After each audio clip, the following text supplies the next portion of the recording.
রাজনীতি, অভিনয় এবং চায়ের দোকানকে পাশে রেখে দীর্ঘদিন ধরে পরিচিত শুকুর আলী এখন ছাগলি ব্যবসায়ী হিসেবে আত্মপ্রকাশ করেছেন। আজ গৌরীপুরের প্রাণকেন্দ্র বাজারে তাকে ছাগলি বিক্রি করতে দেখা গেছে।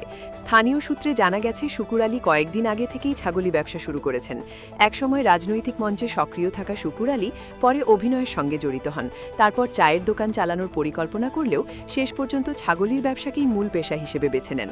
গৌরীপুরের বাজারে তিনি ছাগলি নিয়ে বসে থাকতে দেখা যায়। শুকুর আলীর এই নতুন রূপ এলাকায় চর্চার সৃষ্টি করেছে।